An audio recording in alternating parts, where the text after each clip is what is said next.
welcome to our first symposium on mental health. We are Don and Joanne Uyeno, the founders of the Uyeno Foundation.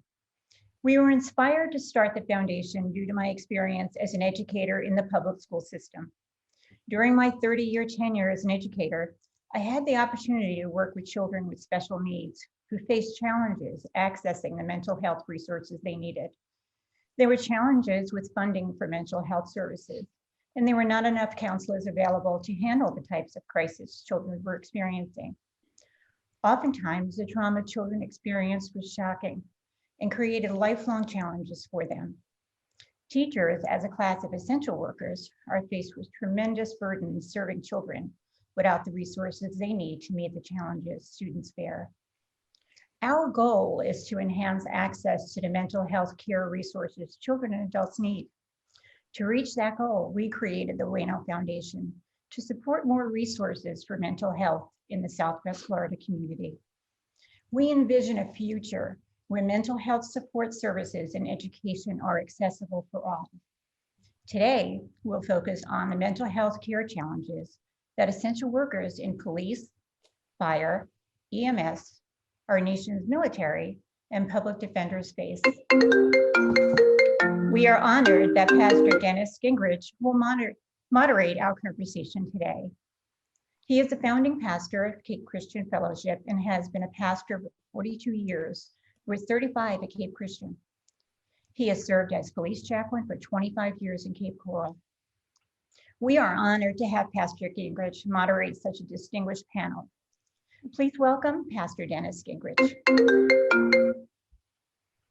Hey, thank you so much. And I am honored to serve today as a moderator for an incredible group of leaders and panelists today.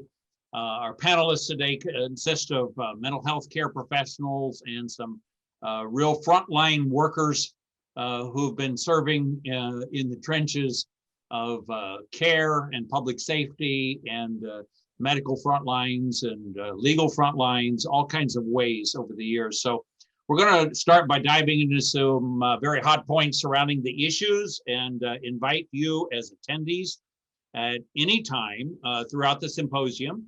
If you would drop any questions that you might have in the Q&A section should be at the bottom of your screen. And then at the end of the discussion, we will do a live Q&A with your questions. And so if you click on your Q&A button, you'll see a link to the Uyeno Foundation website, and they will take you also to our program for today's discussion, as well as provide you with an in-depth bio of our panelists. And we have some incredible panelists, and I want to just introduce them briefly.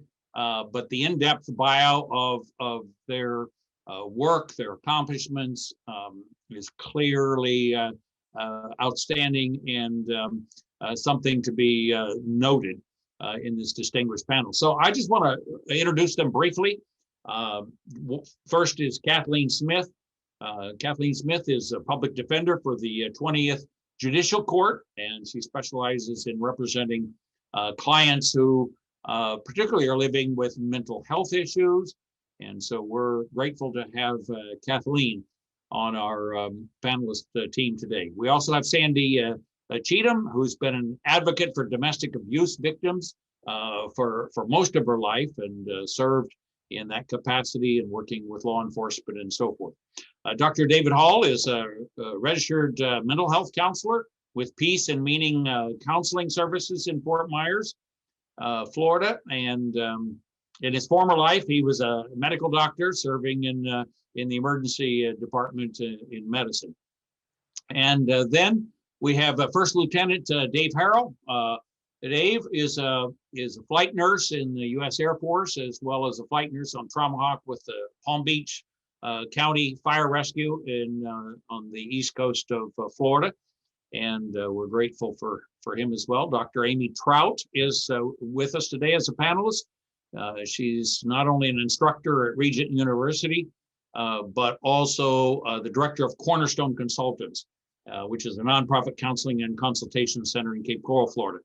And then we have Master Sergeant Jennifer Matlock, who's been serving the Cape Coral Police Department since 1997 and is currently assigned to the Patrol Bureau in Cape Coral, Florida. So thank you so much, all of you, as panelists today for sharing your expertise with us.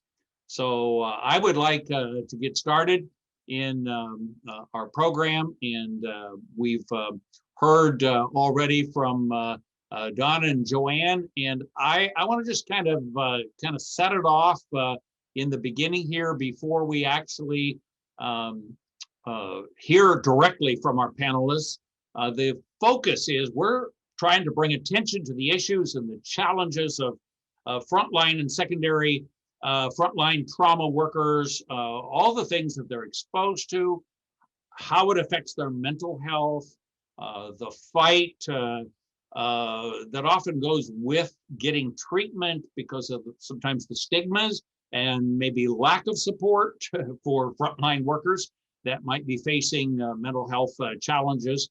And so our goal is to, in some way or another today, form an understanding of ways in which leaders and community members can fight the stigma that sometimes exists of mental health issues, especially among frontline workers. And hopefully we can generate some ideas to be of support to the frontline workers better in their times of need as well.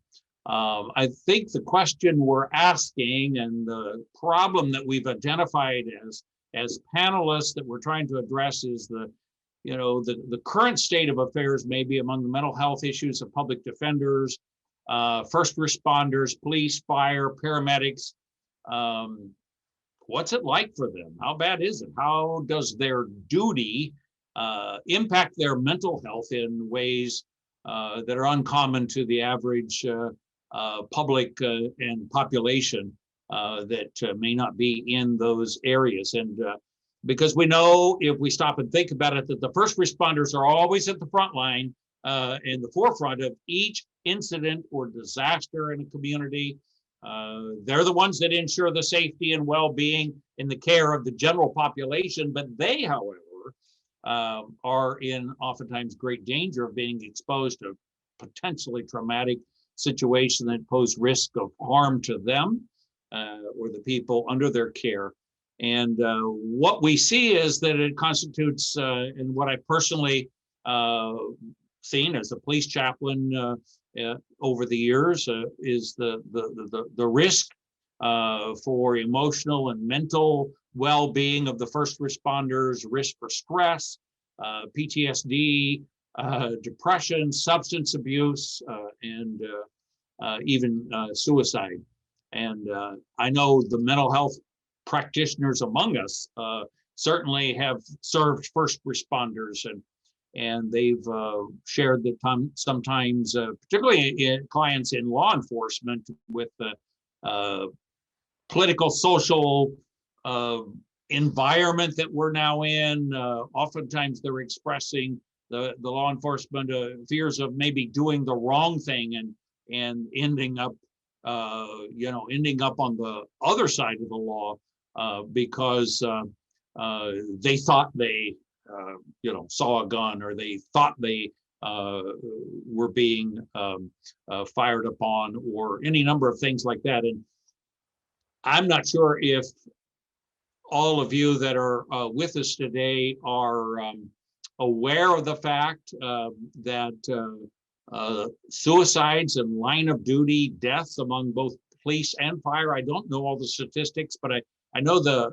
Rudderman Family Foundation did a study on police officers and firefighters not too long ago, and those two, and there would be, of course, the additional EMS workers and so on. But these two segments of our population, and part of our conversation and discussion today, they found that their suicide rates were actually 5 times higher than the general population. For firefighters, it was like 18 per 100,000. And for law enforcement officers, it was 17 per 100,000, which was 5 times higher than the general population. And I had become aware a couple of years ago when I was doing a introductory thing for our new recruits that come into our police department. And I discovered that since 2017, every year, more police, and it's true also of firefighters, more police and firefighters have died by suicide than in the line of duty.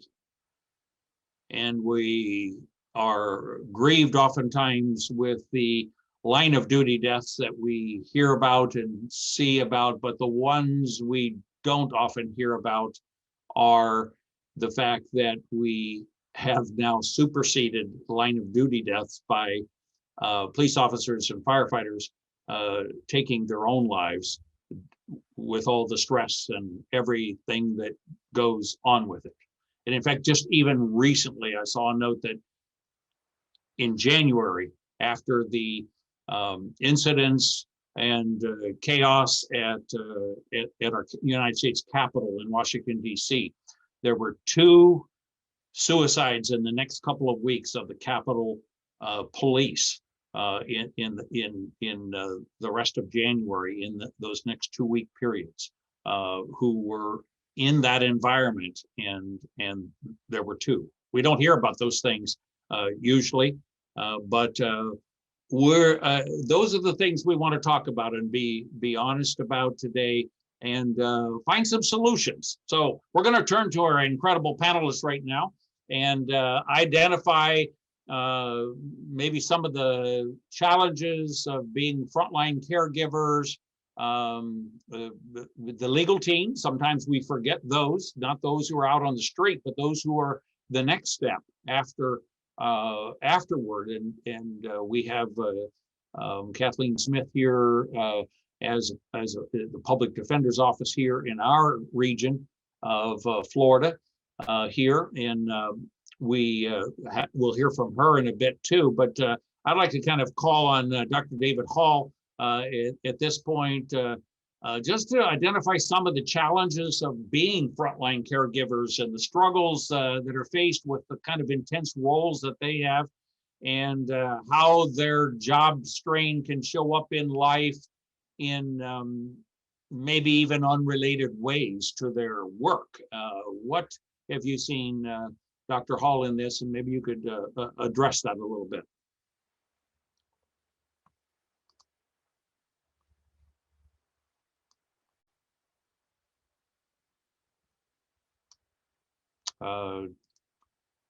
Dr. Hall, you're, I believe, muted there. Would you unmute yourself, please?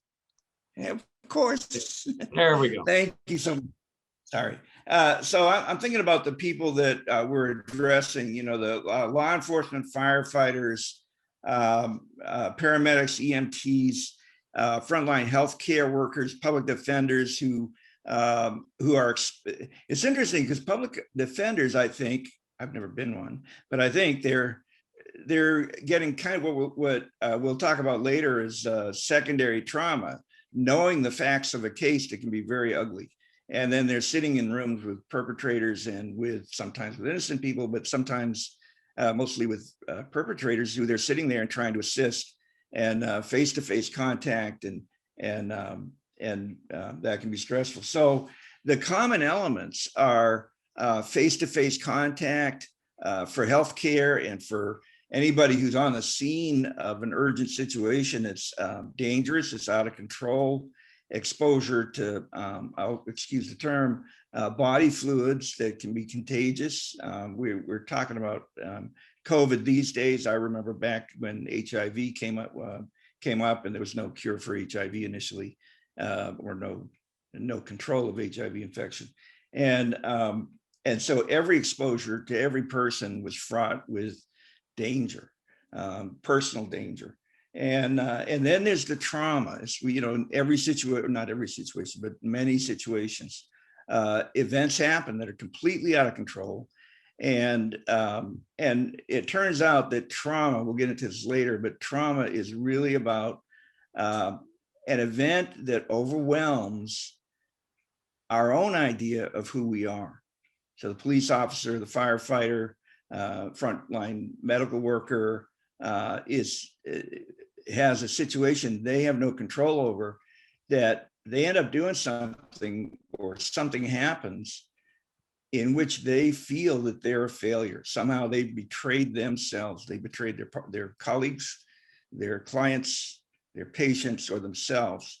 And in so doing, they cannot handle the conflict between, gosh, I'm a hero, I'm a servant, I'm a person who maintains control and saves lives, and this just happened, and that doesn't fit my idea of who I am.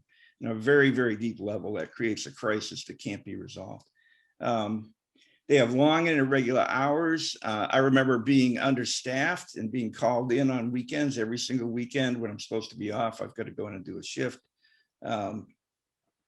Diurnal rhythms shifting, that working days, nights, evenings, having that schedule shift on a constant basis leads to physical outcomes, increased stress, disturbed relationships. You take all this home, all the stress of all this, and your relationships suffer. You argue more, you have less tolerance for conflict at home. You become depressed and anxious, dealing with the unresolved conflicts in how you understand yourself and how you understand your department. And I'll tell you, when you talked about the suicides of first responders, and especially the DC police, the Capitol Police, it is so sad. And what comes to my mind is that really this is the name of my counseling practice is Peace and Meaning, because peace comes when we understand the true meaning of what we're doing. And when we lose sight of that meaning because of things like trauma disturbs that meaning. And when the meaning goes, depression follows. And it's really sad that how that works. So disturbed relationships, sleeping patterns,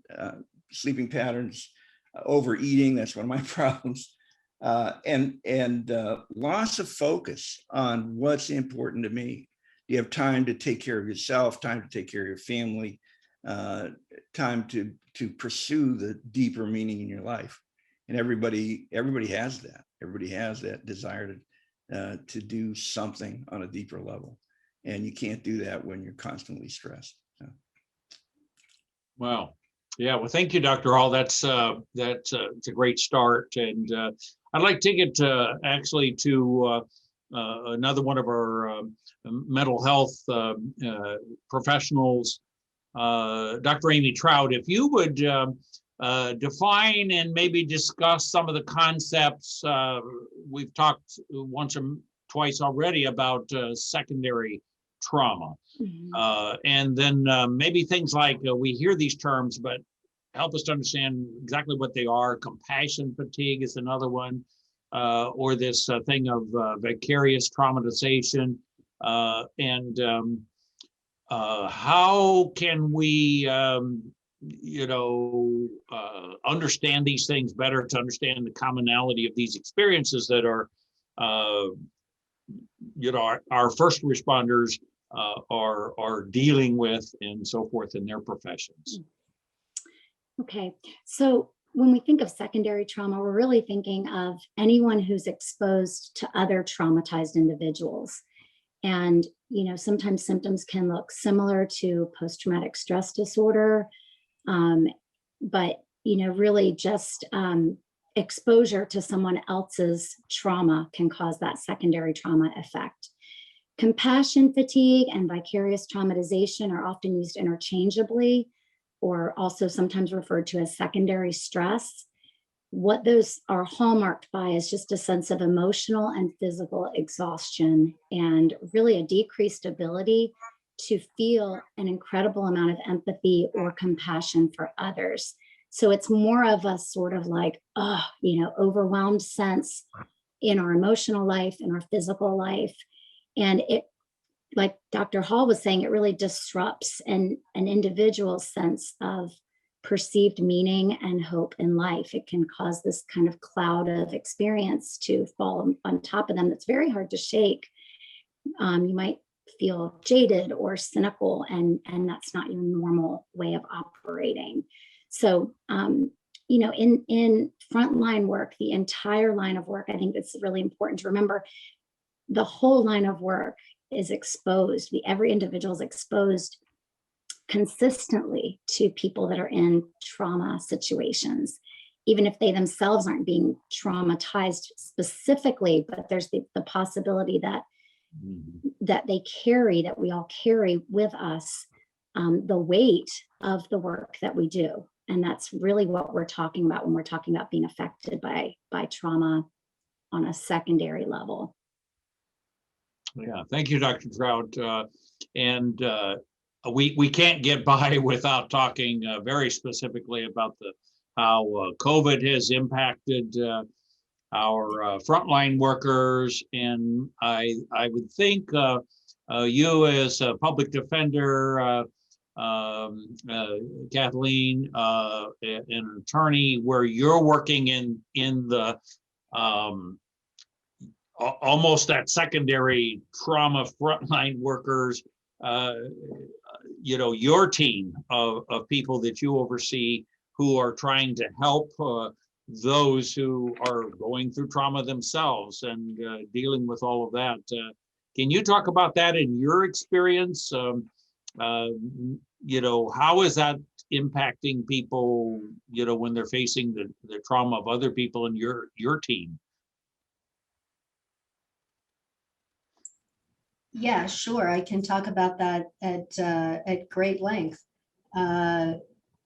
COVID has just really amplified the issues that public defenders face on a daily basis. We are dealing with people that are coming to us, generally speaking, they are indigent people that have many other issues. One of the things when I'm interviewing people to come to work in our office as lawyers, I explain to them, quite frankly, that sometimes the legal issue that people are facing is really not the biggest issue that this person has. And we spend a lot of time looking at ACEs, adverse child experiences, that brought our client to what they have been accused of doing. I always also say, you don't just wake up in the morning and decide I'm going to rob a bank. Generally speaking, there's a series of events in your life that lead you to a place where you become so desperate that you think that that's also, that's the best alternative that you have for the day. Some of that is brought on by substance abuse. Some is brought on by mental illness. We have a young lady that was in jail, one of our young lawyers the other day in jail interviewing a client that is charged with murder, and he definitely has mental health issues, and he actually physically grabbed her while she was in the jail. I personally, when I have been representing people at the mental health hospitals for Baker Acts, I've actually been punched.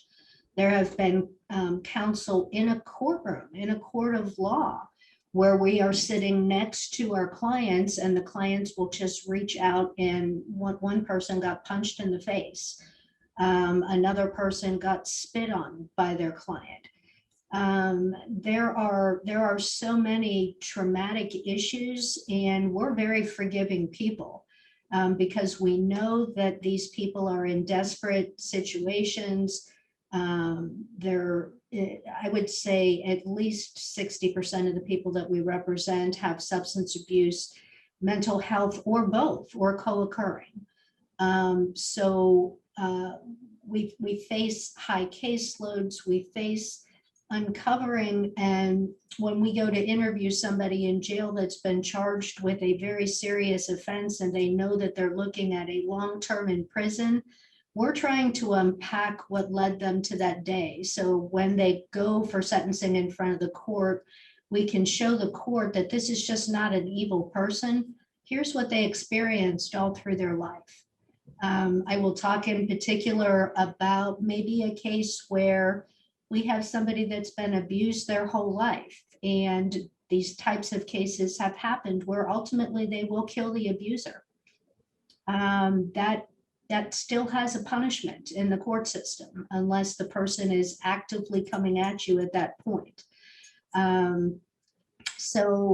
you have to listen very carefully to all the things that have happened in their life. And we hear stories oftentimes about how children were abused when they were kids. They lived in poverty. They didn't have education. They were running from the police, moving from place to place all the time because their parents were, parents were trying to evade arrest. We have children that will talk to us about the fact that their parents will have drug parties at their house every weekend. This is no way for a child to grow up. So it shouldn't be surprising to us that that child may come into contact with the juvenile delinquency system. COVID has amplified all of that because we need access to our clients. And in order to have access to our clients, in many cases, we need to go into the jails. And I think all people know jails have been kind of a hotbed of spreading of COVID. So in order to do your job well, you've got to expose yourself, which then in turn may expose your family. People coming into our office, experts coming into our office to try to help us unpack some of these mental health issues and some of these other issues. Going into courtrooms and sitting next to someone for trial. In the 20th Circuit, we've completed almost 70 in-person jury trials at this point. So you're sitting next to somebody who's been in the jail for a year now because speedy trial has been waived for 8 to 10 hours for a trial. So there are just so many issues that we face on a daily basis doing our job normally, and COVID has just amplified all of those issues, and in addition to that, really raised the caseload. So I've got lawyers that are dealing with 200 cases at a time. So a great amount of pressure, but the secondary trauma comes from, as Dr. Trout was talking about, just listening to the stories of how these people got here. And I think one of the most important things is when we see them sitting in jail, a lot of times they have started their medications again. And a lot of times they are in treatment for substance abuse because the jails have that.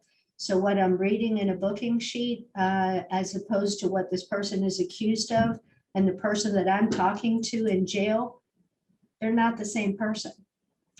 So it's just, it's a hard job in any times, but COVID just makes it that much more difficult. Thank you so much for that insight and that window of maybe something that we don't think about very often in terms of all of those things that you just described. And I appreciate that. I'd like to shift just a little bit to the whole thing of the public perception.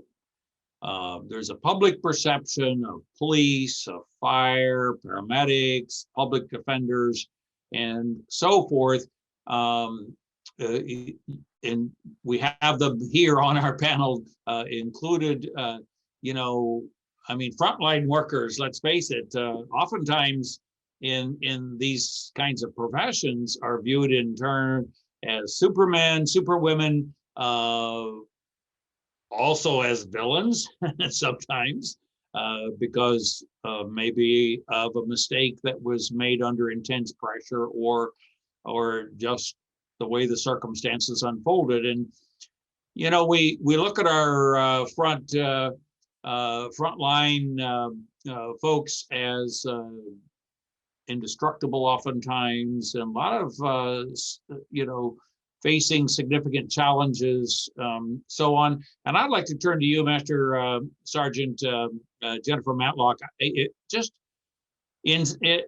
How do you experience it in all your 20 plus years in law enforcement and as a leader and a supervisor in the department, the challenges of the officers in this case, law enforcement seeking help, maybe emotional, their own emotional trauma, or just personally destructive behaviors at times that they resort to deal with their stress? What have you seen? Well, obviously, you've hit on a lot of the key points of what's going on with COVID, as well as, frontline workers always do have those fluctuating schedules. Dr. Hall hit on some of the things about, lack of sleep, lack of proper nutrition, lack of being able to exercise and things like that. And studies have revealed that when social media has a negativity on law enforcement, first responders in a whole, PTSD rises, because they definitely need that environment of support, whether it's, socially from the community, socially from their comrades, socially from their leadership and stuff. So as a leadership role, you constantly have to monitor what's going on with them, not only at work, but what's going on with them at home as well. Because like you said, COVID has hit several individuals, and we are exposed to that on a daily basis, and we have to go home at night. So that is a firm concern for officers of taking, possibly being positive and going home and sharing that with their family. So now you've also put another layer of something they have to be concerned about. So definitely any outside influences, negative outside influences, definitely fluctuates the morale of a police department as a whole, or I think first responders as a whole. And we also need to remember, not only is it the first responders, I know Dr. Trout had covered some of the secondary trauma. We have dispatchers, we have victims advocates. We don't close for holidays and things like that. So we're constantly 24/7, and they have the same concerns as well. So as a whole, then you put that in a whole environment where there's no relief or no recovery time in between all of these contacts. It does make it difficult. Makes it difficult to kind of create that culture where we can openly speak and monitor, mental health. So it does put a lot of dampers on it. Yeah, well, we'll get back to maybe some solutions and Some things solutions, yes. at a point. For one of our other first responders, First Lieutenant Dave Harrow, do you see the scrutiny that oftentimes frontline in your environment, in the different settings you've worked in, maybe workplace policies, the culture of the organization, the leadership culture? How does that enter into the whole thing of the workers, frontline workers experiencing stress, and how they either hide it or how open and vulnerable they're willing to be with what they're struggling with and that sort of thing? What have you experienced and seen in your area of experience? We only have an hour and a half to answer that, or how's that? I can speak from a few different standpoints. Like Master Sergeant Matlock, I've worked on the front lines as far as working in the streets. Like Dr. Hall, I've also worked in the ER as a staff nurse. But something that has been at the forefront for me personally over this last year, I've been on active duty orders with the Air Force for the last year. I'm just now returning to my civilian job. I'm actually going to go back to the Air Force in a couple of weeks. As far as policy and how we're dealing with it, one of the big buzzwords in the military is resiliency. You're just taught to be resilient. It's a word, you're resilient, but there's humans under that. One of the best examples, especially in the time of COVID, was I was away at officer school in Montgomery, Alabama, with 273 of my closest friends. And this is when COVID became a thing. And it was in that period of time that we were there, and we were all away from our families and in a dorm environment and living there, that COVID became a thing. And in the military, it was very, very difficult for a lot of those folks because they were what they were called PCSing. So they were changing duty locations during this whole thing. And a lot of them had families in Germany. They were stationed at Ramstein or Landstuhl in Germany or Korea or Japan. And they were in the middle of these moves, and there was a stop order. There was a stop movement order. And watching these men and women that were separated from their families Their families might have been stuck in another country. Their personal belongings are stuck in another country. And watching what that did to them emotionally was very, very difficult. But you're just taught to be resilient. It's a great word, but unless you have the mental health and the resources to back it up, it's a bit of an issue. We saw relationships destroyed. I mean, it's been a very hard thing, and seeking that. One of the biggest issues, and something I'm working on with my doctoral dissertation, is how we, as a whole, as an organization, need to allow our people to get that mental health help without being not disciplined. It's not quite the word I'm looking for. Without it being held against you. There's just such a stigma for us. I felt in the fire service, and that there's a lot more help available.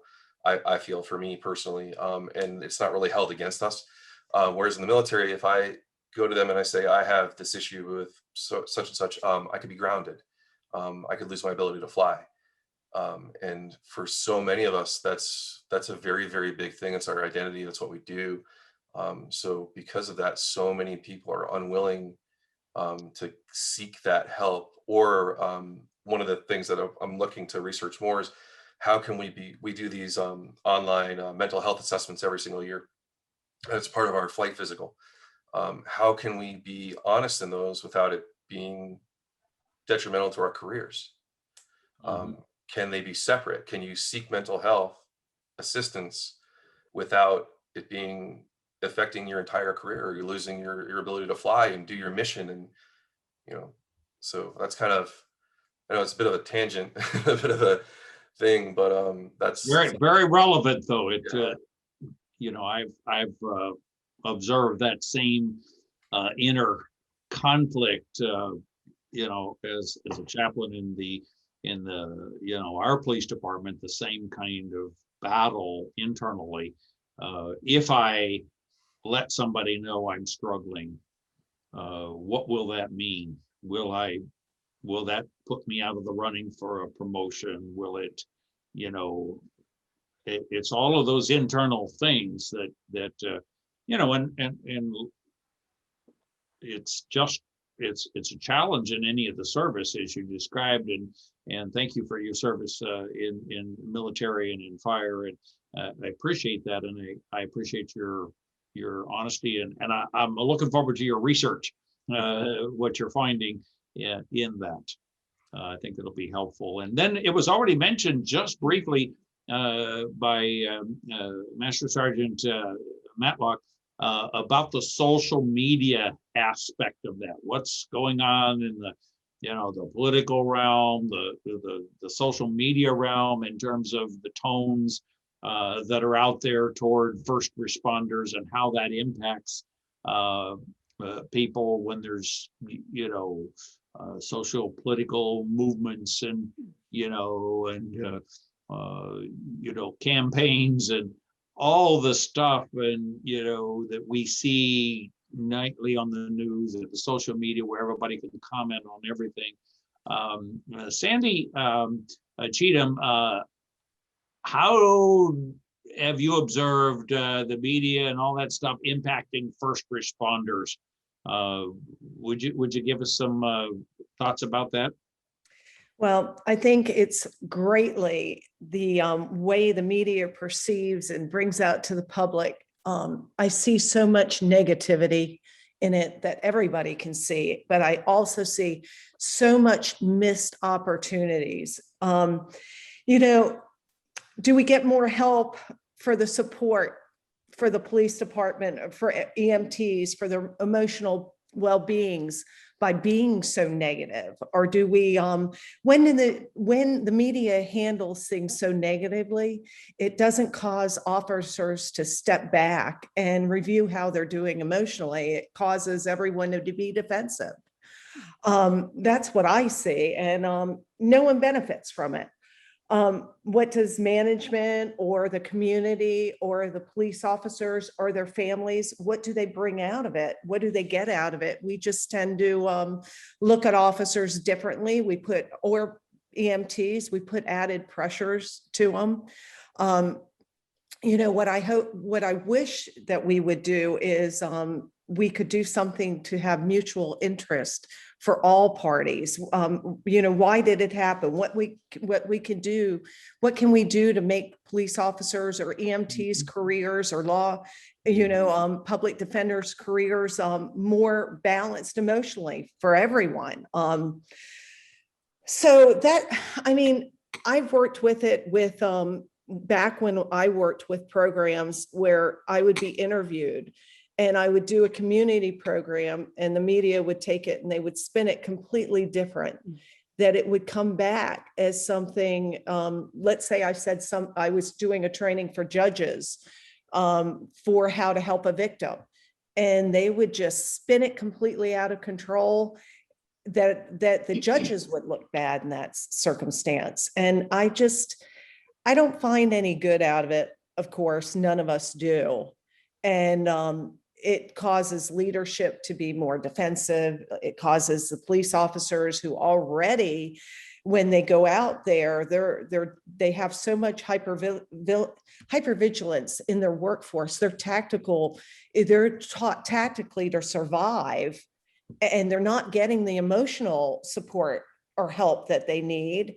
And this just compounds it. And we still don't, instead of doing something productive that the media could do, it's just focused on negativity. Yeah, thank you, Sandy. Yeah, I think we could all think of examples of that in the last year for certain.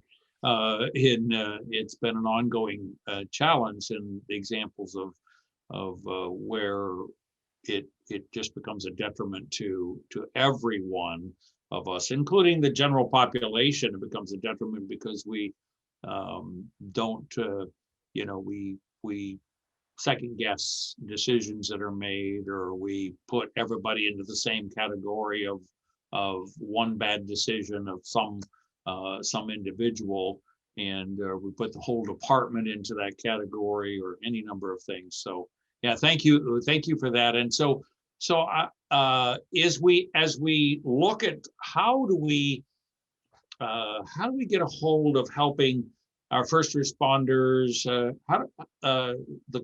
how do we see the cries for help? What do we do that kind of looks behind the curtain a bit? And I want to turn maybe to a couple of you in that whole thing. Maybe Lieutenant Dave, First Lieutenant Dave Harrow, and Kathleen. You're in two different areas. One is kind of like a frontline thing. The other one is kind of like the secondary place of stress. And there's this, I think Kathleen, you already referred to it a bit, the constant stress that's been going on in somebody's life. And then in an environment where people haven't learned to deal with their emotional well-being in a healthy way, or just in a culture of saying, resilience, stuff it, keep going. How do we see the cries for help? What should we be looking for in first responders, and the secondary trauma that other frontline workers are facing? What are we looking for?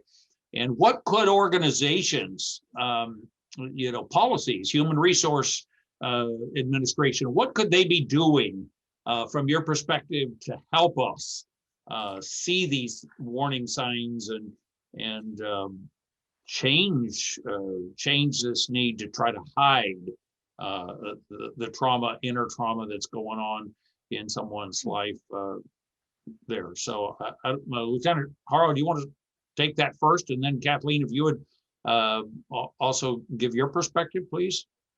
Yeah, sure. I think, as I kind of alluded, I think the biggest thing for the military in particular is non-punitive mental health assistance. Like I said before, and I can't speak for Master Sergeant Matlock, but I know in the fire service where I work, in the EMS system I work, we actually have a very, very good system.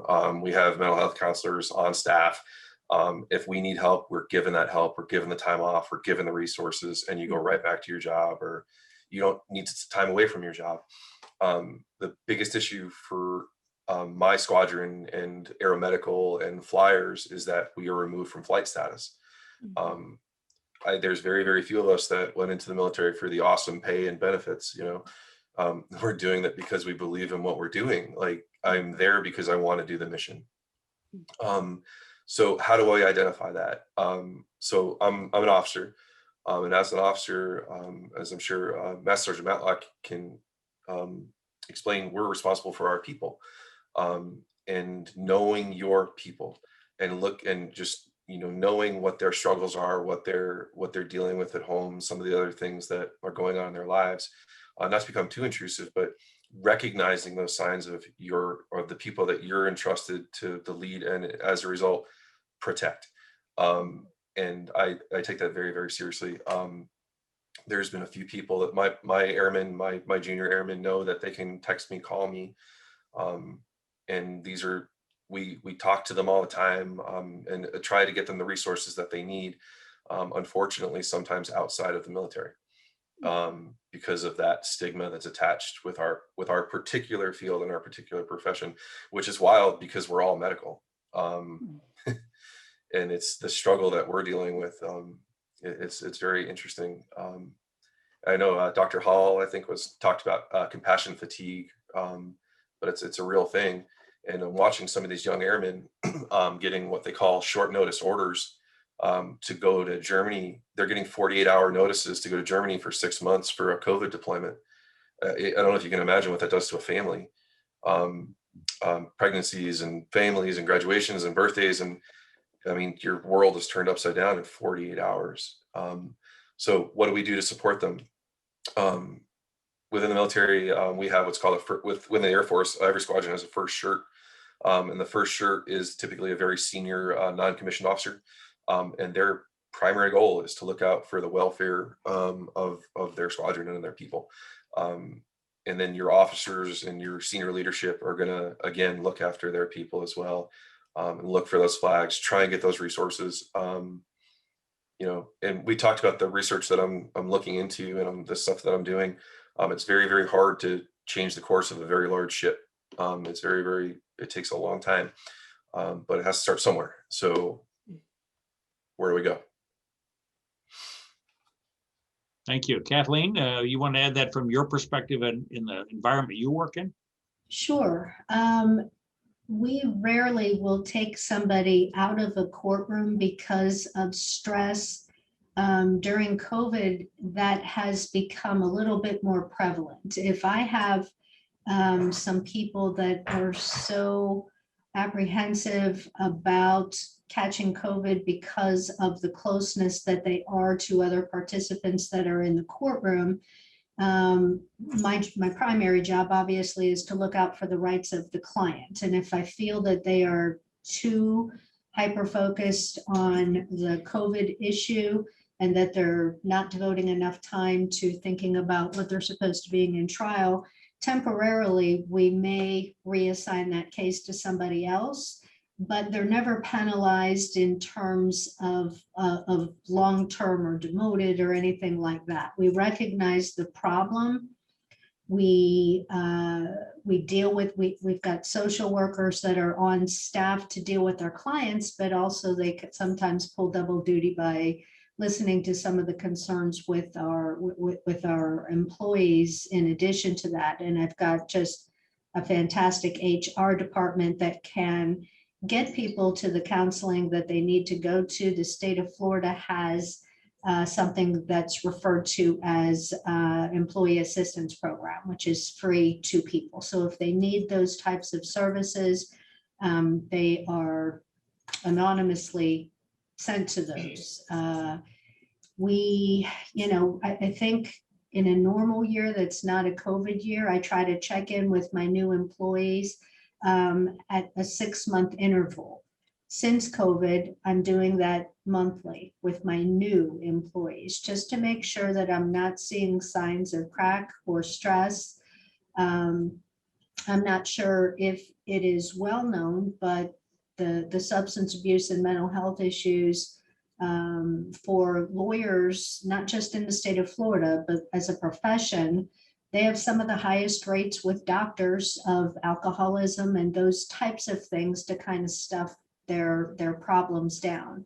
So we've got, we talk very much to our supervisors to look out for the people that are working for them, to look for any signs of stress that they're having dealing with the COVID situation. And if they're having those secondary traumas with the cases and the facts of the cases that they're having to deal with. We have not been 100% successful in keeping every employee through this last year. One of the things in a normal time, people are becoming disillusioned with the practice of law and quitting the practice of law within 5 years, not public defenders in particular, but people will go into law thinking this is going to be a great career, and a few years in saying, gosh, that's not what I thought I signed up for. So it's just as Lieutenant Dave was talking about. We keep a close eye on people. Luckily, they're not in any way being penalized. We're trying to reinforce them and trying to build them up so we can bring them back to do the job. Thank you. That's excellent. I love both of you sharing, the positives. It's not just what we're not doing, but it's what is being done in these organizations that you represent, and the careers and areas that you represent, the environments. I think I'm grateful that we've made as much progress as we have. I think have already identified there's probably some still ways to go in terms of this, but we have definitely made some progress. Thank you for sharing those thoughts. And we just maybe circle back around, Dr. Hall. Your mental health focus in these days, but you also have your medical background. What are you finding in the mental health world nowadays as far as how COVID has affected has it affected the informal way that people process their trauma and what they've seen, and the caregivers and what they've experienced in a scene on the front lines, or the maybe just the natural debriefing that happens? Have we lost some of that because of the isolation and the distance and the way that we have had to work in the last year? Have you seen anything related to that? Can you give us some insight? Yeah,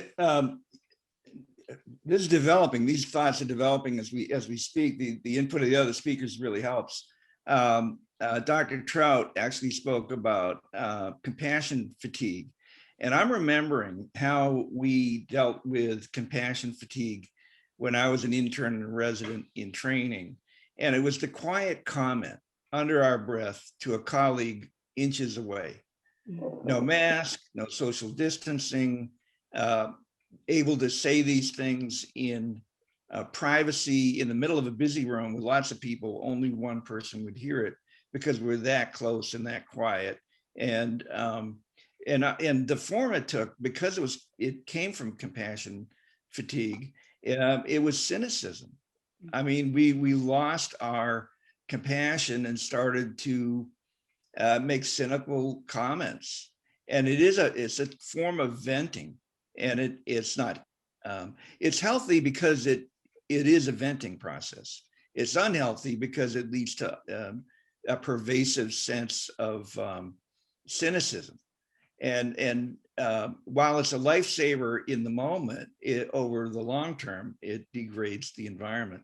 And I just think that's really fascinating how it just occurred to me that's what we were doing. And we were only capable, we can't do that with the mask on and social distance. If I say something out loud to my friend 6 feet away through a mask, it's going to be heard by everybody. So I can't say it. And I imagine those debriefings are taking place maybe in a car somewhere, in a vehicle, over coffee, who knows? But there's going to be less of it. There's less freedom to speak what you feel among those whom you trust, and you have to trust those people, because what you're saying is raw from your a degree of pain, discomfort, frustration that you have. We all get frustrated in our work, and first line responders are really subject to that, and it's really important to have a place to go with that. But I don't want to leave stigma. I know stigma comes up later in the discussion, but what Lieutenant Harrow brought up about resilience is absolutely core. And when we get around closer to the end of this panel, I think we'll talk about some solutions. And resilience training is absolutely core. And it is, and the issue of stigma and resilience, really, really important issues. So I look forward to that coming up later. Thanks. Thank you, Dr. Hall. And also, I'd like to kind of ask you, Dr. Trout, what from your perspective as a mental health professional, and what do you see as the role of the organizational leadership in serving the mental health needs of first responders, and what's the role of the additional extra organizational mental health professionals in a community in serving the needs of frontline workers? And maybe you could share some best practices of creating a healthy work environment where first responders feel comfortable in being vulnerable and seeking help and so forth. What would you say are some best practices? Yeah, thanks. I looked at a study that was done by the University of Phoenix in 2018, and what they found was 93% of first responders believe mental health as important as physical health, which I was surprised by. I'm thinking we need to convince people, right? But no, I think the belief is there. 8 in 10 believe counseling helps from the same study. But it seems like there are some systemic variables that are really important that were highlighted to us before. And, I think these, in attempts to create a culture of care, and obviously to the bigger picture with the fear of repercussions with the job is a bigger issue, right? But it sounds like there are smaller responsibility sort of hierarchies that are going on where people are watching out for their team. They're watching out for who's under them. They're trying to be that extra set of eyes and ears that's very attuned to the mental health of their team, and trying to do informal maybe interventions, which when I think of like the water cooler conversations that aren't happening, in a lot of settings, Dr. Hall touched on them, but also some of those that are just sort of healthy debriefing, that informal debriefing of a hard situation where you're able to kind of just hear a different perspective. If you feel like you did something wrong, kind of hear someone else offer insight or encouragement. I mean, those things really can go a long way, especially if you're not trying to bring your junk home with you and unload on your family, right? You're trying to leave work at work. I think we all try to do that in some capacities. And so I think it's super interesting to think about that. I also was touched by the notion of resilience. And I think from a top-down perspective, we have to be really intentional. It sounds like we are in some capacities of really being aware that, like, one author talks about 5 pillars of resilience, and that resilience is really constructed with 5 pillars. And those are self-awareness, mindfulness, self-care, positive relationships, and purpose. And when we think of taking care of our inner world, our emotional wellness, and maybe mental health is just a hard term, I think sometimes it is, but emotional wellness, our emotional health, I think it helps create, whether it's a broader culture or a mini culture of normalizing that our experiences are hard and that it's okay to reach out for help. Having a supportive presence, from the top down, again, really assuming that is what we are, and encouraging, additional supports for long-term benefits and to prevent long-term problems. Keeping an open door with one another. I think also creating multiple inroads to, so like support doesn't have to be right after a traumatic incident if someone really isn't interested, but multiple inroads to support at varying levels and timings, I think is really important. Just having people feel like they have some options and choices. But another thing that I thought of when, particularly when Dave, you were speaking, was we all really need small, safe circles. Okay. And so, especially when there could be job ramifications for us. But I know that, creating safe circles where we can really just unload and be our real self, the good, the bad, the ugly, the things we might whisper in cynicism, right? But really just be our true selves. And sometimes that is done with friends and family and our closest people. Sometimes that's done with a stranger or with a person external to us. But I think that's something that we all can really encourage people to develop their inner circle of the people that they really, really trust, and allow them in, and know that that's really in our best interest of remaining resilient, of remaining, those workers that can go back at it day after day. It's an investment in ourselves, and the skills are transferable. What we learn about ourselves and how to manage difficult times, coping strategies, we'll call them, those are transferable to the people that we're working with. And so when we're dealing with a crisis situation, it's like it's an exportable skill that's immediately useful for others as well. So there's kind of layers of benefit. But I think obviously there's cultural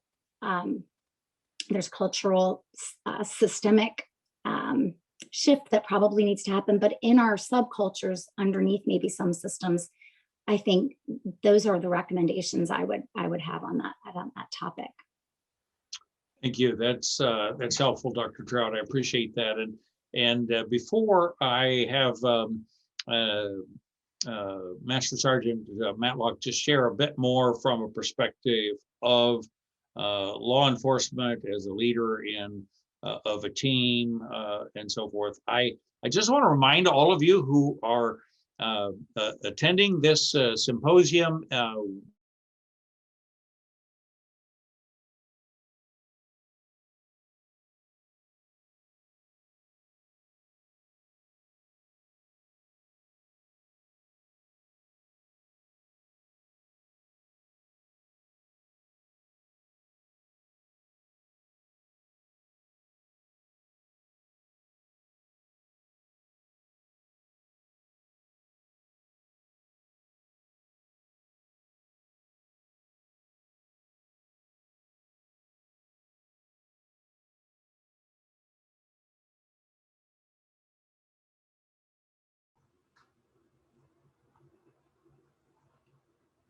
All right, it looks like we may have lost for a moment Pastor Gingerich, and we will hold on for just a quick moment to make sure that he comes back in. I think one of the things he was about to share was, as we're going along today here, to make sure if you have any questions as you're tuned in, to make sure you drop them in the Q&A box at the bottom. While we're waiting, I saw one question come in from an individual who asked, Lisa, who asked if we considered folks working in the nonprofit field as frontline workers.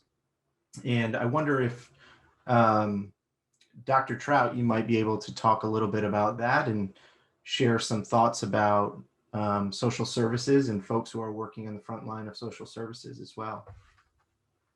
I mean, absolutely. We all deal with people in varying capacities. So I'm not going to say that the work that I might do in a counseling center is the same level of stress or the same type of stress as, someone responding to a fire or a, situation of community unrest. But we when we're working with others, and our hearts are open to them in a social service setting, we absorb a lot of what they tell us. I mean, we feel that deeply, right? That's kind of the goal, so that we're not detached experts, but that we're real people walking alongside. And so that comes with a cost.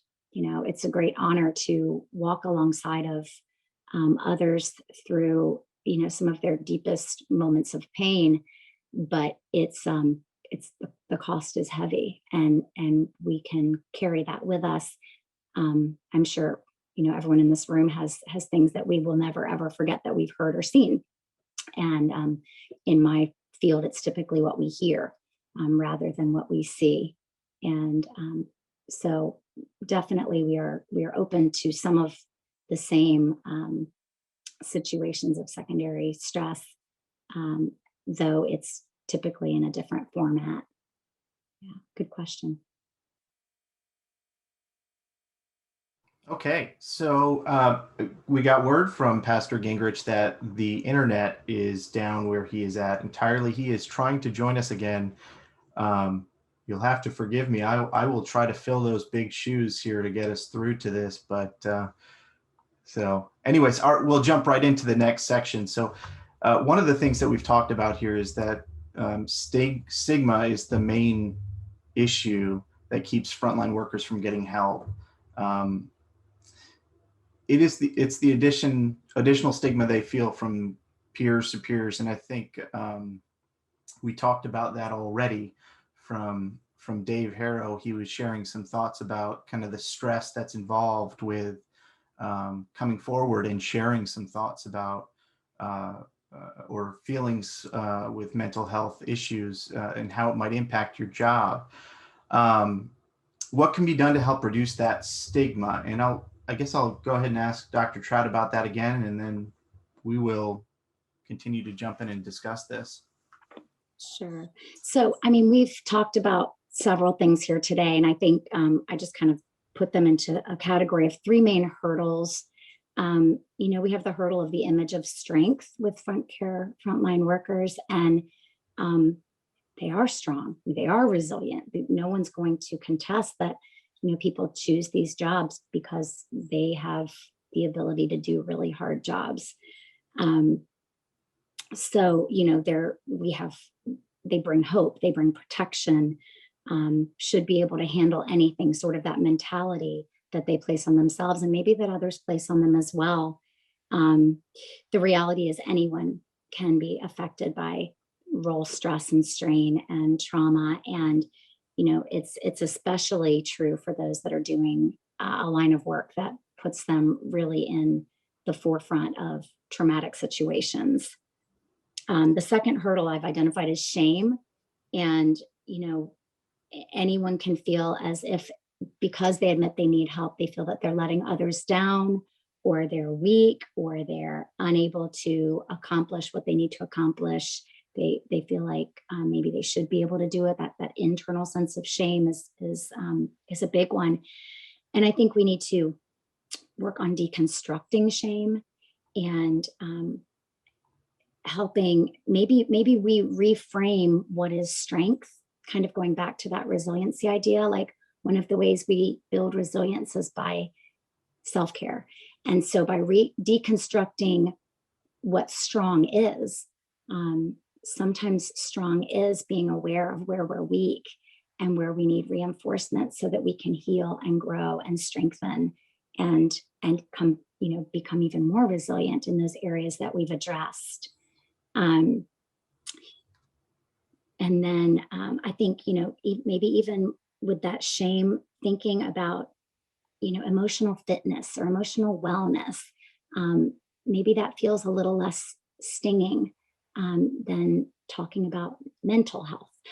I don't know, whatever seems to work for the culture that we're working in, but having a language and a culture that is very supportive of self-awareness, of self-care, of growth, of addressing situations as needed, and knowing that they're going to come for all of us at different times, really normalizing that and encouraging others to do the same. And then that third hurdle, I think, is really the fear of repercussions on the job, which has been mentioned, fear of a loss of a status or something similar. And, if we cannot assure organizational safety in that regard, developing the smaller inner circles, seeking people to seek maybe extra apart from organizational support, but also helping people understand that for the long haul, sometimes we have to take breaks and sometimes we have to address the most needed thing. What's the most important thing? Address that. And that might mean that there's a sacrifice in a different area of our life, but it doesn't mean that our life is stopped. It means that we're taking care of ourselves so that we don't have those cumulative effects of trauma and stress that can lead to some of those terrible statistical outcomes that Dr. Gingerich opened with, or Dennis Gingerich opened with. So it really is, I think a lot of it, we do it one-on-one with the people that we work with. We can't change an entire organization or an entire system necessarily, but we can become those safe places and those safe presences to others where we can work on reframing what is strong, reiterating what strength looks like to combat shame and to offer safety in our presence to others. Excellent response. And Pastor Gingerich, we're glad you're back. I just want to fill you in where we left off. We just jumped into a little bit of the conversation about stigmas, and Dr. Trout handled that wonderfully. And without further ado. Okay, thank you. And I apologize to all of our participants. We had a whole power, everything went down and it affected the internet as well, but it's all back up and everything. It was some kind of a momentary power outage where all the lights and everything went out for a bit. So we're back, and I missed all the good stuff that you covered, but we'll continue right on because we're talking about the stigmas and the solutions oriented of this. And I believe I was just still reminding you to make sure whenever everything went down, make sure you put your questions in the Q&A tab there at the bottom of your screen. Make sure you do that. But I'd like to move on. Maybe Kathleen, if you could talk about some of the intervention options, including self-care. What are you doing in your environment, in your world, and what would you suggest to moderate the negative effects of high stress jobs and increased isolation? You referred a little bit to those earlier, but maybe be a little more specific. Well, I think we do a variety of things around our circuit. One of the fun things that we've been doing through the pandemic is one of our juvenile lawyers has become certified in instructing chair yoga. So every 2 weeks on a Friday afternoon, we take two, and because it's COVID, we do it from our office, and she instructs us on chair yoga for 20 minutes. And I think that's been a smashing idea at the office. But in addition to that, as I said, we get our managers, because we have 5 counties, so I've got 5 chiefs around the circuit. And we really trained them on the signs of our attorneys or our support staff or investigators, because we're all dealing with the secondary trauma issues, to look and see when people are affected. I think we all have very open door policies. And I will say it's not unusual to have young lawyers or to have even seasoned lawyers come into my office and literally break down. And I feel that they wouldn't do that if they didn't have the confidence that they could do that and not be adversely affected by that. I had somebody not long ago explained to me that the stress that they were feeling, not only from the rising caseloads, but because of clients being, I had mentioned earlier that speedy trial in the state of Florida has been suspended.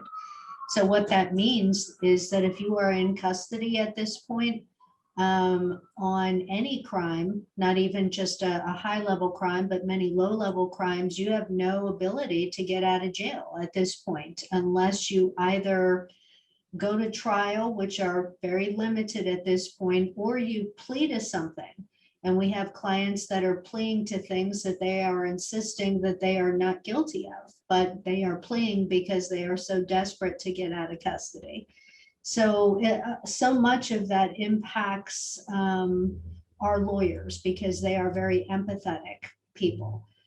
So we are doing a variety of self-help things around the office. We encourage people to come talk to us. We've got opportunities through our healthcare in order to refer people. And I say this, I'm a friendly ear always, but I am not a doctor. So there are issues where people will come share with me that I know are above my pay grade, so to speak. And I recognize those issues. There are things that I can help them with on a day-to-day basis.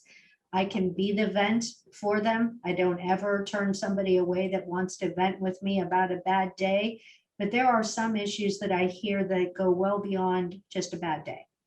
And those people we really encourage to interact with HR so we can get them to the medical professionals that can help them with that. That being said, they know that they are always welcome back as soon as that issue has resolved itself. So I think we just work very hard to create a culture of don't be ashamed. I think one of the other things that may be a little different than some other first line responders is that at least half of our staff is women. We have at least half of our lawyers, most of our support staff, and most of our social workers are women. So the stigma of needing help, I marvel at some of my young lawyers and my young support staff who are either single mothers or even when they have two working spouses and the school calls because the child has a sniffle and now they're quarantined for 10 days. So I've got to be at home. The things that they manage amaze me. So it does not surprise me when the level of stress just continues to rise. But we have a culture of please come and talk to us about it. Don't stuff it. Well, I think you're an exceptional leader, Kathy, and I think you have created an amazing environment for that. And I know that you're obviously working hard at it, which provides that comfortableness for people to be vulnerable with their challenges. And I really think that's one of the things that is one of my takeaways anyway, would be that aspect of a lot of it starts at the top, and I would say that's I appreciate that in whatever realm I'm in, whether it's in the context of where my primary work is as a pastor and church staff. We can be in the helping profession as well, where we're not we're not allowed to have problems of our own in some ways. I oftentimes identify with the police officers that I serve. Where can you go to talk about your own problems when you're in the caring profession? But I'm always encouraged. I was encouraged a couple of weeks ago when we had a incident in our city, and a couple of our officers were involved in a traumatic situation, and I was called in by one of the deputy chiefs to come to the station and so on. But I was impressed with the fact that all of our top command staff came and sat and empathized and just sat and supported, and we're there for them. It spoke volumes to the culture that's trying to be created in the department of understanding and of care for a couple of officers that were involved in a situation that every officer has to be prepared for, but none of them look forward to it happening in their career lifetime. I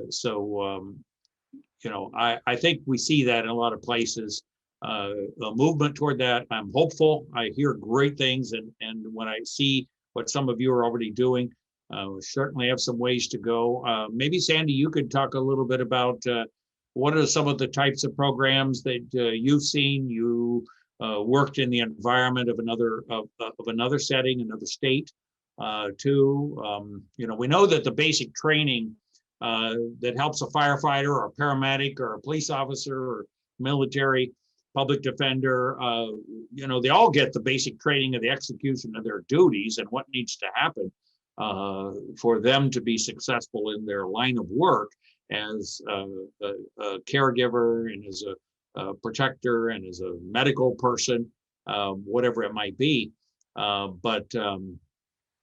Certainly there is that other level where we help educate on not only helping to deal with our own trauma, but how do we help that secondary thing that comes from helping victims of trauma. I mean, I know that's the area you were served in, helping victims of trauma, and that effect when we're constantly giving that care to help the victims of trauma, and we get that compassion fatigue too. But what can we do to be proactive about that and helping our first responders and public defenders and all of them so that they don't become victims ultimately? What are some ideas that you've seen that's worked and your research shows? Well, I think that's the thing that I'm seeing here, and I think, we're all doing the best job that we possibly can. And, but we can do so much better, because what I've seen is when I started working with, the Family Violence Unit and Family and Children's Services and working with the police officers, again, what I was seeing is we train so much in surviving. Doctors train so much in helping a patient. Lawyers train so much in defending their person that they're supposed to defend. But nobody's helping an officer with this emotional support, a military man with doing his career and bringing it home. We're not dealing so much with this secondary trauma as what we should with helping police officers, helping EMT, helping doctors become aware of how to address a victim, how to what to say to them to make them safer. In essence, it helps what I found is it helped the first responders, helping them stay healthy in their emotional state, help the victim with getting the help they need. I'm not as good as Amy Trout. You've explained it amazingly. Dr. Hall, you did too. What you find with police officers is they are trained tactically. Their hypervigilance checks in. They need that in order to survive the job. But what do they do after the job? They are given persons dealing with, domestic violence and dealing with, or not with domestic violence, but dealing with emergency situations, maybe natural disasters or man-made incidents, which are absolutely horrific that humans bring on, people bring on. What we're doing is we're losing control. Police officers are losing control. They have shift work, their time schedules, like Kathy, you were saying, you're working long hours. And we tend to not have, we're trying to teach them to, gosh, I'm really messing this up, aren't I, Dennis, with trying to tell you what we need. Keep on going. And helping. We have to teach them how to bring back the control, be it in time management and personal and their growth, being it with empowerment, teaching them how to become from a victim of secondary trauma to a survivor. And victims, you find, don't practice any sort of time management. They have a sense of being wronged, and they focus on retaliation and retribution. Survivors, they have time management and they have goal setting. They schedule the time and they make the time. I think that anybody in secondary trauma can benefit from this. Empowerment, they know what they have to do every day and each day, and they accomplish it. You might have a police officer, and I saw it all the time when I worked in the field. They always picked up overtime, always, because let's face it, when you're working a job that has that hypervigilance in it, how many of us have been on ride-alongs and the officer will say, not much happened today, just the usual, we might have to check some alarm systems, but there's a absolute rush in doing that. But it takes a toll on your everyday existence, because you come home and you're actually bored. I witnessed that when I dealt with victims of domestic violence. I had that adrenaline rush of helping them. And then I came home to a normal routine, and I would just sit there and unwind. But a survivor has that time management. They have that schedule. They have that calendar.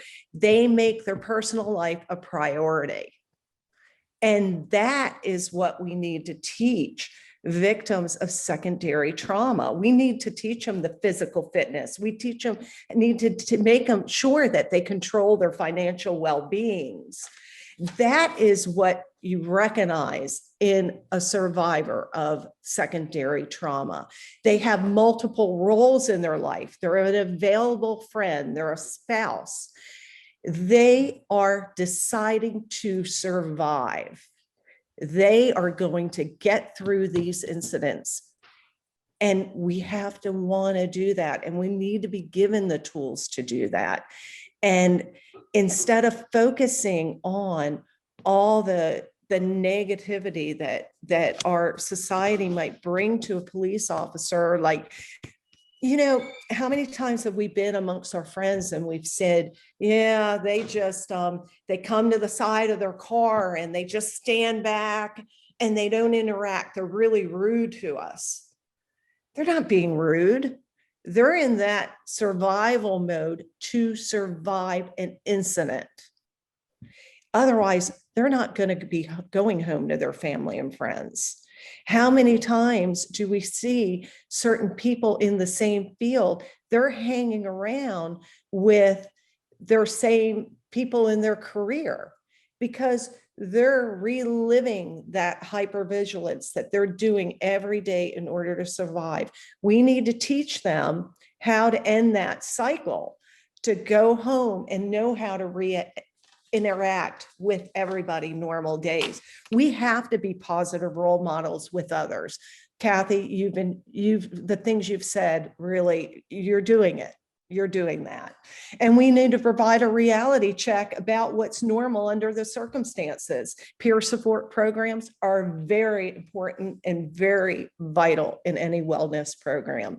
We need to reframe our thoughts and perceptions because we can't change the situation. We need to let go of the incident and accept the fact that he or she did everything that they did right under terrible circumstances.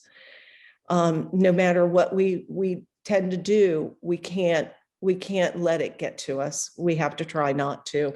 We need to be a problem solver, talk things over with others instead of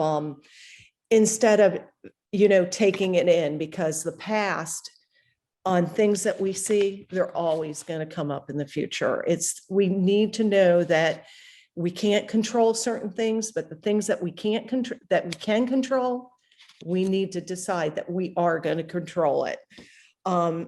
One of the things somebody said to me one time, it said, if the job becomes your life and you can't control your job, then you can't control your life. Yes. Yeah, that's The good. Sandy. past amplifies the present. And when we try to forget or we never work through things, it can magnify the current events. Mhm. Thank you. Yeah, that's excellent. Well, I want to kind of start wrapping this up now, and I want to go to a question. We have a question from Hannah. It says, what can we do to make frontline workers or even the general public's access to mental health care easier and to remove the stigma that's attached to it? Now, it's not addressed to any particular panelist, but I'd love someone to tackle that and respond to that. What can we do to make frontline workers or even the general public access to mental health care easier and to remove the stigma attached to it?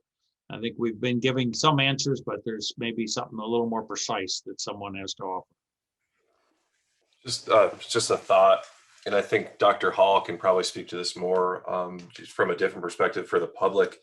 I don't think there is access to mental health, and there's definitely not adequate access to mental health. We see it in the emergency room all the time. They either get arrested or brought to the ER, and that's the solution. We don't have access to mental health. There is now an upcoming group of nurse practitioners, a new certification where they're mental health nurse practitioners, which is providing at least a little bit more access because there definitely are not enough providers out there. I think access for the public and access to more providers would be a very good first step. That's good. Thank you. Anybody else want to address that question? Yeah, it's interesting hearing Sandy's presentation a minute ago. One of the things I'm trying to fit all this together, and I'm the ability to we mentioned the stuff it culture, the stuff it in, stuff it down, get put it aside. I think what Sandy's describing is a real useful, important ability to compartmentalize, take the trauma, take the whatever I'm feeling, put it aside because I have to get my job done, the survival mode. And we certainly have to know how to do that. And that training to do that is absolutely critical. Then after the incident, well after the incident, days later, a week later, whatever, maybe within a day, the ability to actually work through it, which Sandy also mentioned. And I love the word earlier in our conversation, Amy was saying, Dr. Trout was saying, what's the right word? What's the right, how do we, part of the stigma is the wording we use. If we say well-being and mental health, we're kind of like, are we little snowflakes? I'm not a snowflake. I'm not going to melt because I faced this terrible situation. I'm a tough guy. So how do we do that? And that word resilient is amazing because the military, it's a military model. Primarily, the resilience training comes out of the military and it's based on strength, flexibility, creativity, and courage. And all those are required for resilience. And if it's a good thing for a cop or a fireman to go to the gym and lift weights, why is it not also a good thing, worthy of respect and admiration, to see a fireman or a cop go to a place where he can process the trauma he's been through because he's building flexibility, creativity, courage, and resolving the issues. If you want PTSD is kept in place. The reason it persists in a person's life is because it's constantly pushed away. Every time the person becomes aware of it, they do everything they can to get it out of their mind. And when that happens, they can never, ever, ever resolve it. And so you have to have a focused time, very personal time to work through those stresses. And what you get as a result, and this is part of the resilience literature, is you get what's called post-traumatic growth, not post-traumatic stress, but post-traumatic growth. What did I learn about myself? I was disappointed in myself, and I can't face it. That's my PTSD. And when I work it out, work through it, the things I learned from it make me stronger, more resilient. And I think that removing the stigma and even changing the culture can come from a concept such as that, hey, I'm doing my training. I'm doing my push-ups. I'm lifting weights over here. You know, I'm on the treadmill. This is what it is to do my work inside myself so that I'm a stronger, more flexible, more creative, more powerful caregiver or assistant, you know, whatever my service to my country and my community is enhanced because I'm stronger. Dennis, if I could just add, could just add from a public point of view, I agree with Lieutenant Harrow in that the services really are lacking in the 20th Judicial Circuit, which is basically Southwest Florida. So recently, within the last year or so, we've developed some mobile crisis units, which I think can really be helpful. I think we need more of them because these are people that can come out and deal with crisis that really doesn't rise to the level of somebody being Baker acted, which in itself can be very traumatic. They are designed to de-escalate situations that somebody's just having a really bad day.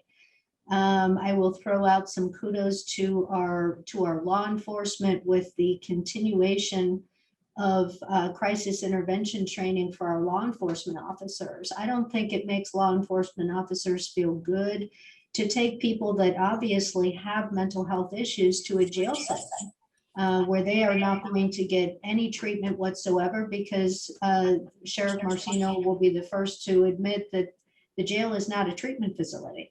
So I think that coming up with the funding to have some of these other things available in our community really will go a long way in helping solve some of these issues for the public. And one last thing that we have partnered with the Sheriff's Department on, because they run the jail, is that when people were being released from custody, that had mental health issues, they were generally speaking released with a 3-day supply of medication. And there was one pharmacy in all of Lee County, and you all know how big Lee County is, one pharmacy way out on Palm Beach Boulevard that was the contract person to fill those prescriptions. So as you can imagine, most people were not filling them because it was a 4-mile walk from the jail. So we talked to the sheriff and we said, why? Why is it one? And he said, well, that's the contract. So we worked together to broaden that to every pharmacy in Lee County could fill that. In addition to that, we said the 3-day supply isn't helpful when they cannot get an appointment, where the person leaving custody cannot get an appointment with a, I'll say Salus Care, because they're a public receiving facility, for 28 days. That would be at least 25 days without their medication, where they would decompensate and most likely end up back in jail. So we partnered with Salus Care and the Sheriff's Department to allow telehealth appointments for people in custody so they could get a 28-day supply plus an appointment already set and be able to get their prescription filled anywhere in the community. So it's kind of those common sense solutions and working with your partners in the community to, to solve some of these issues. We lack funding, but we don't lack resourcefulness in solving problems. What is it? Necessity is the mother of invention. So we're very resourceful here in Southwest Florida in solving issues when we get together. Thank you. Thank you. And I have 2 more questions that have come in. And this one is from Don. And he is asking or stating and then asking, mental health help is worth every penny, but it's very expensive. How do we address insurance coverage and providing people better information about how to get the help that's needed, care, the funding for it, the financial help for it? Anybody want to tackle that? You gave an example, I think, Kathleen, about how you worked at it with in one area. Anybody else have some other suggestions and help answer? Dennis, if I could just add one additional comment to that. What we are doing in Southwest Florida, unfortunately, is we're using the jail and we're using state hospitals, which are the most expensive beds in the state of Florida. So we can use that money, or in my opinion, repurpose that money to have a very good system of outpatient care, which is a quarter of the expense. So for starters, I think we need to look at really lobbying our legislators to get the outpatient services that we need available in our community, because right now we're spending exorbitant amounts of money, which could be repurposed, I think, more appropriately. That's my 2 cents. Yeah, that's excellent. Anybody other have insight on that one? I have one other one to move to. And maybe somebody wants to respond to both, but this is from Angela. She says, I feel Dave is exactly correct. I'm in more of a rural area, and the mental health providers for our patients is limited, and we see this daily in the emergency department. We send more patients out of the area to receive help. The limit on access to providers is troubling. Anybody want to make a?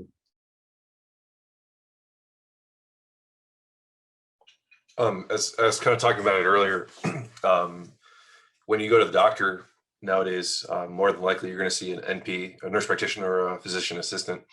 It's just a more, they're overseen by physicians, which is critical. But it's a more cost-effective model, and it provides more access to care. It's a little controversial. But especially with mental health, there's a whole new realm for psychiatric nurse practitioners. And most schools are beginning to form these programs. They're not counselors by any means, but they actually do have prescribing ability. And this does provide access to medications that so many of these patients need, especially in a rural setting. In a rural setting, you're going to see more of these nurse practitioners that are able to provide these services at a far more cost-effective model. So that kind of answers, I think, both questions. It's very specific, but it's a possibility. And as we were saying in the prisons, one of my really good friends was just hired as a nurse practitioner in one of the jails, and they are providing most of that mental health counseling and not counseling, treatment at this time. So it looks like we lost Pastor Gingerich again. Thank you, Dave, for that response. I have another question to just pose to the entire panel, and anyone jump in on this. Hannah asked, what can we do to combat some of the loneliness and depression that the pandemic has caused, primarily for our essential and frontline workers? Anyone can jump in on that. Maybe Sergeant Matlock, if you want to share some thoughts about that, maybe what you've encouraged fellow officers to do in that regard. Yes. On that regard is obviously going back to the basics of the hierarchy of needs, of making sure you're taking care of not only physically, emotionally, and getting outside, getting some fresh air, getting some exercise, eating nutritiously, and then reaching out to those small groups. I could mirror a little bit of what everybody said throughout the whole symposium, but getting those small groups, those little trusting people that you can talk to and stuff like that to vent and alleviate some of those feelings or those frustrations, because they're not alone in those senses, because everybody's being faced with the same kind of thing, you know, and it's how they either internalize it or go out and make time for themselves, schedule that fresh air, schedule that, you know, workout, or schedule that nutrition, and making, because of course you have to plan it, because it doesn't just happen. You have to plan it, just like Sandy had said, and making sure those things happen. You got to put yourself as a priority, or else nobody else will. So that's what I would take away from that. Yeah, that's a great point. And I think it dovetails really nicely into a follow-up question that Angela has posted in our chat about having a debriefing program. Apparently there's one in a hospital setting. Is there anything like that that's formalized in any of the settings that you're familiar with? Absolutely. Any critical incident, we do a debriefing, not only tactically, but there is the crisis, the CISM team that also does incident debriefing for more of the emotional part. Because of any situation, it depends on the eyes on that situation. Somebody might be confronted, and I'll just make up a scenario, confronted right there with a suspect, whereas there might be 3 or 4 other officers who are seeing it from afar or hearing it on the radio, dispatchers hearing it, or even the next day hearing about the situation, which they all have different perspectives and they all have different unknowns that maybe they bring to the table that everybody could discuss. And like you said, everybody wants to take responsibility, unfortunately, for things that they don't have any control of. The woulda, shoulda, couldas. But when you put it in that pile where you kind of break down that whole scenario of what happened, it kind of opens up their eyes, like there's no way I could have controlled that. And it kind of takes that stress off of them for that situation.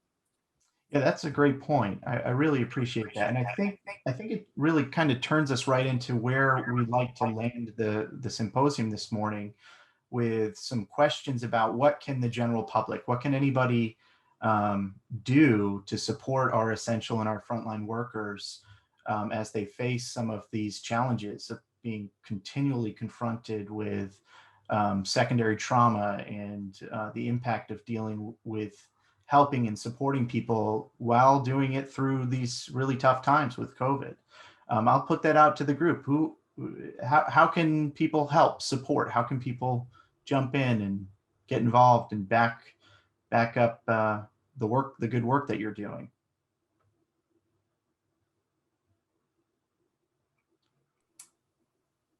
If I may.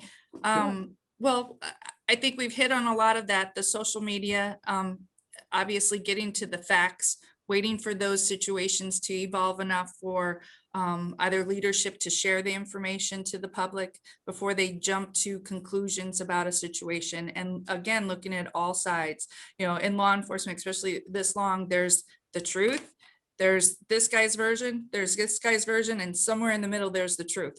So just so they kind of give that leniency to at least explore the facts before they jump to conclusions or opinions, and stereotypes would be one thing. That would be a big one. And Sergeant Matlock, I will echo that. There's a, big perception in probably the world. I've heard many jokes about defense lawyers over the years, but we're essential to make the system be the best that it can be in the world. And our job is to zealously represent people. Our job is to examine the facts and question the facts, and do that in a very logical and detailed way. So we get quite a few thank yous actually from jurors as they leave the courtroom saying, wow, misunderstood what you guys do. And that, so just having an understanding of what the job is.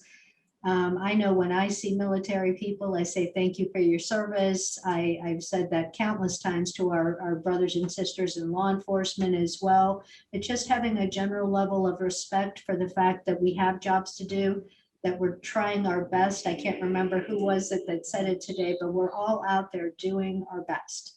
and not to villainize us.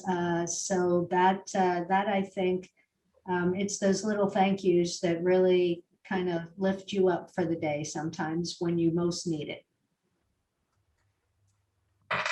Thank you both for that. And Pastor Gingerich, I believe you're back in. I am back. 2 power outages in one morning is amazing, and it takes a while for our whole system. My computer's on a backup. That's not the problem. It's actually our whole system-wide internet and air conditioners are controlled by that. And I heard them kicking back on the rooftop, so we're all back up and running. But it's something in our general area that I haven't experienced. But I'm sure that all the answers were amazing. I cannot see any additional questions on my screen. So are all the questions taken care of, Matt? We've answered all those. So I just want to kind of wrap this up then and swing it over to Don and Joanne. Thank you so much, each of you as panelists. Thank you, Matt, for stepping in when my everything went down here. But I appreciate everything that you've shared, Kathleen. I appreciate so much Jennifer Matlock, Master Sergeant. You've given great insight, and also the extra bonus of having you, Lieutenant, First Lieutenant Dave, and you're both military and your first responder here, you know, as in that area. It's just been insightful. And Sandy, thank you so much.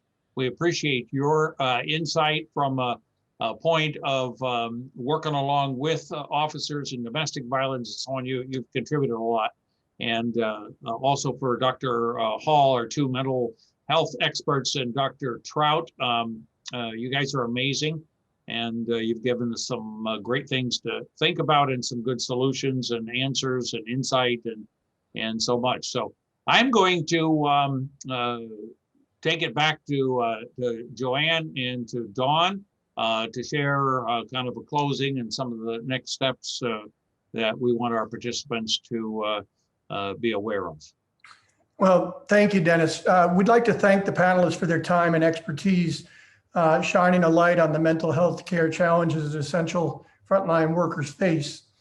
If you did attend today and had more questions that you're not able to ask, we hope you'll follow us on social media, especially Facebook, where you can follow the foundation and communicate with us so that we can keep the conversation moving together.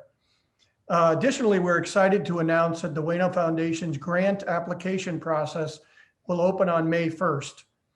Grants will be open to 501c3 nonprofit organizations that are providing mental health support services through prevention, intervention, treatment, or education in Southwest Florida. In the future, you'll be able to apply on our website, which is www.uenofoundation.org. In the meantime, please make sure to visit our website and subscribe to email notifications so that you can be reminded when our grant cycle opens so you don't miss out. You'll find the subscribe button right on the homepage. If you have any trouble, you can contact us through the website and we'll be glad to help you. So in closing, we'd like special thanks to Matt Versaggio and his team for bringing the dream of the Uyeno Foundation to life. Again, we thank you for attending and for your passion for mental health, and hope to join with you face this crisis moving forward together. We look forward to seeing you again in the future. Thank you. Thank you. Well, this concludes our time, and we appreciate all of you panelists who have contributed in your own area of expertise and field and experience, and it's been excellent. And thank you so much, Donna and Joanne, for your passion for this particular area of frontline servants in our community and beyond, who serve us and protect us and care for us. And I'm grateful for that service and those of you that represent those in your respective fields. Thank you so much. And all of our participants, we appreciate your questions. We appreciate all the ways that you've participated, and maybe the information you've learned and the examples that have been given will be things that you can take and share in your circle of influence, in your spheres of impact, can broaden the, gain some traction on what we're trying to accomplish, not only here in Southwest Florida, but beyond. But again, thank you, all of you. And this, I believe, concludes our time together. And it's been a joy and an honor to be with you. God bless each of you.